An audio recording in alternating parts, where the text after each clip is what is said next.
అనారోగ్యం, ఉద్యోగం, వ్యాపారం అప్పులతో బాధపడుతున్నారా? వెంటనే జేకేఆర్ గురువు గారికి కాల్ చేసి అపాయింట్మెంట్ తీసుకోండి.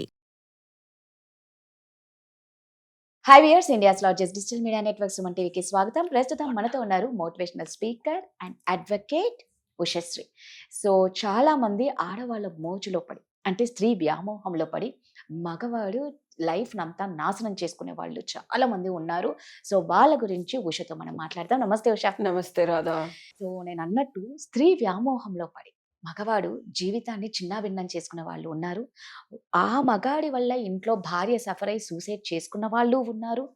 ఆస్తులు పోగొట్టుకున్న వాళ్ళు ఉన్నారు.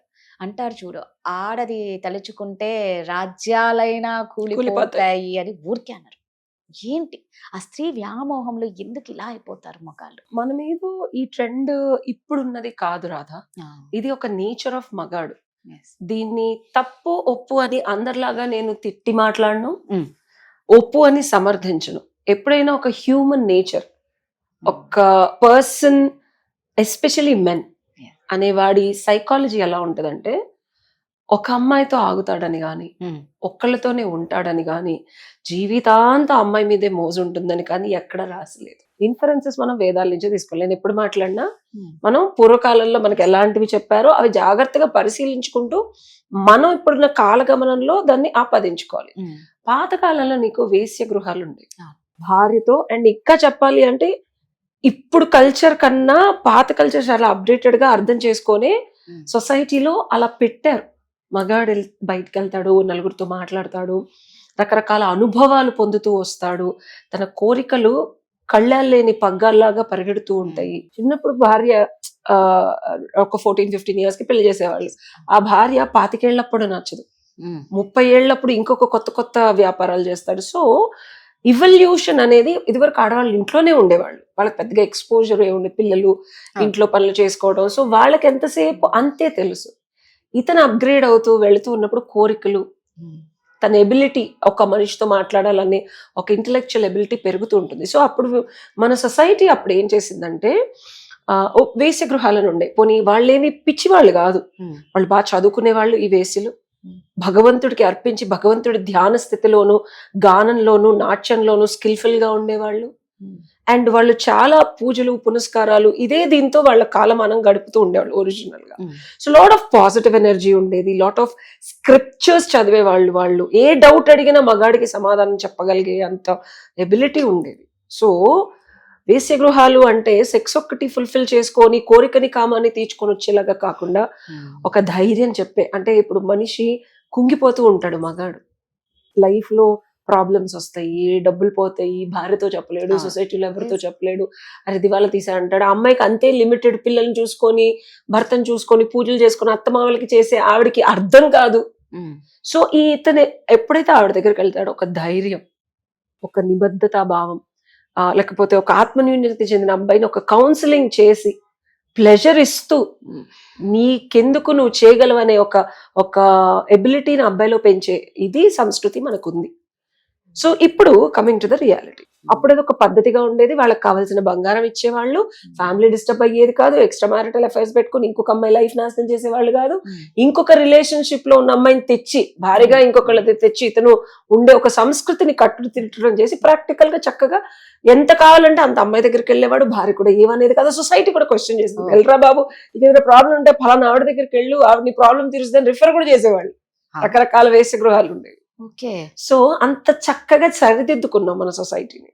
కట్ చేసి ఇప్పుడు చూస్తే ప్రతి ఆడది ప్రతి మగాడికి ఎప్పుడో ఎక్కడో ఎలాగో ఏదో ఒక రకంగా ఎమోషనల్ గా, ఫిజికల్ గా, మెంటల్ గా, ఫినాన్షియల్ గా టచ్ అవ్వాల్సి వస్తుంది, ఇబ్బంది పడాల్సి వస్తుంది. ఆ రిలేషన్ కంటిన్యూ అవ్వట్లేదు, సొల్యూషన్ రావట్లేదు.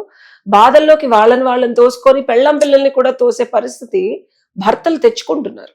సో దీనికి సొల్యూషన్ కావాలా? నీకు ఏం కావాలి చెప్పు. సొల్యూషనే కావాలి. అంటే సొల్యూషన్ ఇప్పుడు మనం ఇచ్చినా అది అంత ఇదిగా అదే అవ్వదు. బట్ ఏదో ఒక అవేర్నెస్ అయితే ఖచ్చితంగా కావాలి. ఎంతమంది జీవితాలు నాశనం అవుతున్నాయి కాబట్టి. నేను చెప్పొచ్చేది ఏంటంటే రాధా, స్త్రీ వ్యామోహం అనేది కామన్. అదే అంతే, ఇది కాన్స్టెంట్లీ ఎప్పటికైనా ఏ మగాడికైనా వచ్చేది. ద మొమెంట్ ఆడవాళ్ళు దీన్ని అర్థం చేసుకొని భారీగా సొల్యూషన్ నేను చెప్పేది ఏంటంటే, కార్యేషు దాసి కరణేషు మంత్రి భోజ్యేషు మాత శయనేషు రంభ. సో పాతకాలంలో లాగా ఎక్స్పోజర్ లేకుండా లేదు, చక్కగా వెళ్ళు అంతా చూస్తున్నారు. సో భర్త మార్పుల్ని బట్టి, జీవితంలో వచ్చే ఇబ్బందుల్ని బట్టి తనని తను అప్గ్రేడ్ చేసుకొని, భార్య కనుక తనకి కావాల్సిన సుఖాన్ని, సంతోషాన్ని, ఇంటెలెక్చువల్ స్టెబిలిటీని, ఇబ్బందికరమైన పరిస్థితుల్ని, అంటే పిల్లలు పుట్టిన తర్వాత ఫిజికల్ నీడ్స్, కోరికలు, మగాడు వాంఛలు రకరకాలుగా పెరుగుతాయి. మనం ఓన్లీ ఫిజికల్ నీడ్స్ అనుకోవడానికి లేదు రాదా. అందరూ సోషల్ యాక్టివిస్ట్ లాంటి టీవీలో మాట్లాడు ఎక్స్ట్రా మ్యారిటల్ అఫైర్స్ అంటే ఫిజికల్ గా సెక్స్ చేసేస్తున్నారు, డబ్బులు వస్తున్నారు. ఒక మగాడు ఒక లైఫ్ టైమ్ లో 30 years ఒకటి కోరుకుంటే 40కి ఇంకోటి కోరుకుంటాడు, 50కి ఇంకోటి కోరుకుంటాడు, 60కి ఇంకోటి కోరుకుంటాడు. అది భార్యలో దొరికితే variety of foods, Mexican, Italian, Indian and American అన్ని వంటలు ఇంట్లో చేయగలిగితే, I know it's very impossible. ఖచ్చితంగా. కానీ భర్త నీతో ఉండాలి అంటే ఆన్లైన్ లో నేర్చుకుంటావా, క్లాసులకి వెళ్తావా, 5-star హోటల్కి వెళ్ళి చెఫ్ తో మాట్లాడి పర్సనల్ క్లాసులు తీసుకుంటావా, నీ ఎబిలిటీ, నీ స్తోమతని బట్టి భార్య తను కనుక తన్ని ట్రైన్ చేసుకుంటే, నేను చెప్పేది నీకు సింపుల్ గా అనిపిస్తుంది. యాక్చువల్ గా లైఫ్ లో అన్ని ప్రాబ్లమ్స్ కి సొల్యూషన్ సింపుల్. నేర్చుకోగలిగితే, అతనికి కావాల్సింది ఇవ్వగలిగితే డెఫినెట్ గా తిరిగి వస్తాడు. వెళ్ళటం అనేది కామన్, ప్రతి ఆడవాళ్ళు గుర్తుపెట్టుకోవాల్సింది. ఇప్పుడున్న కాలమాన పరిస్థితిలో ఆడవాళ్ళు కూడా వెళ్తున్నారు. అబ్బా దారుణంగా.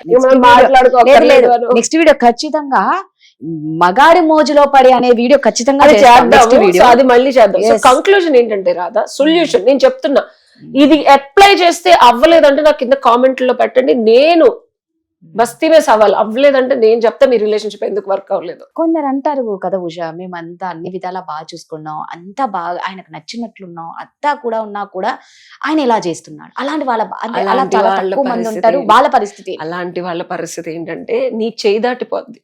ఆల్రెడీ నువ్వు ఒకలాగా ఉన్నావు, అతనికి నచ్చలేదు, అతను వెళ్ళిపోయాడు. వెళ్ళింది నేనేం చేయలేకపోతున్నాను కాదు, it's a very toughest thing. తనకు ఒక 5-star హోటల్లో ఒక అల్టిమేట్ చెఫ్ వండిన ఒక కూర నచ్చితే అక్కడికి వెళ్తున్నాడు.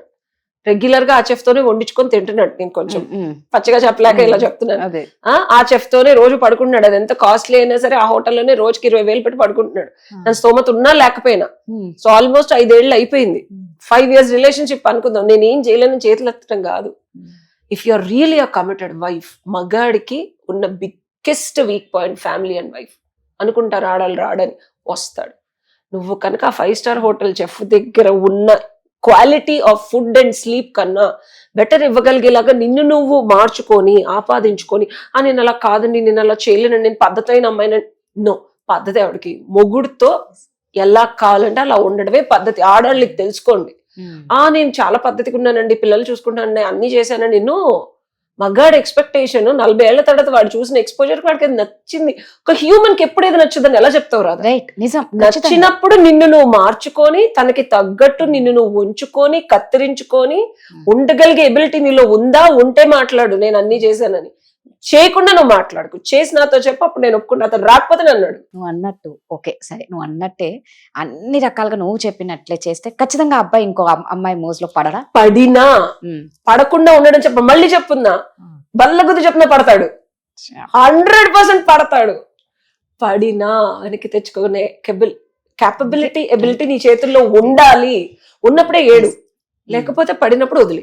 చూడండి ఆడవాళ్ళు, మన బాధ్యతలు, ఇంట్లో సంసార బాధ్యతలు, పిల్లల బాధ్యతలు ఎన్ని ఉన్నా కూడా, లేదంటే అదిగో అదేం సినిమా, ఇంట్లో ఇళ్ళలో ఒంటిలో ప్రియురాలు, రకరకాల చూడాల్సి వస్తుంది. మనం పెళ్లి రిలేషన్షిప్ కి వెళ్ళేటప్పుడు ఆడవాళ్ళు గుర్తు పెట్టుకోండి, మీ భర్త కానీ బాయ్ ఫ్రెండ్ కానీ ఇంకొక అమ్మాయితో మాట్లాడతాడు.